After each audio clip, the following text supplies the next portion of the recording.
না, যেটা হচ্ছে যে একটা ব্যান করা সিনেমা সবসময় বলি, একটা ব্যান করা সিনেমা ২ বছর পর যখন আলোর মুখ দেখেছিল সেটাই আসলে আমাদের জন্য অনেক পাওয়া ছিল, আমাদের পুরো টিমের জন্য।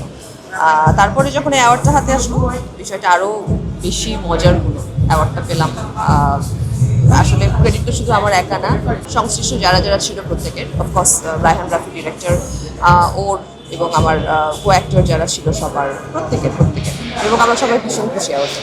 আমি আজকে একটু আগে শুনলাম যেটা নাকি ইউটিউবে এসেছে, এটার ব্যাপারে আমার কোনো আইডিয়া নাই যে এটা লাইফ টেকের কাজ ছিল, লাইফ টেকের ব্যানারে কাজটা করেছিলাম আমি এখন সেটা আমি নিজেও অবাক হচ্ছি যেটা নাকি ইউটিউবে এসেছে, মানুষ নাকি দেখছে। সেই ব্যাপারে আমার কিছু বলার নেই, আমি কিছু জানিও না এই ব্যাপারে। আমি সো সরি। এটা তো আমার সকল কষ্টই তো বৃথা হলো।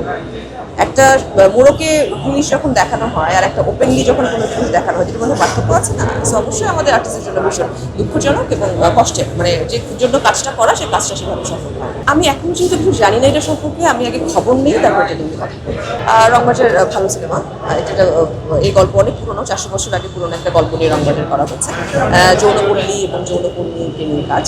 সো দর্শক দেখুক, আগে থেকে বলে ফেললে তো দেখার মজা চলে যাবে। সো দর্শক দেখুক, আশা করি ভালো লাগবে। Thank you.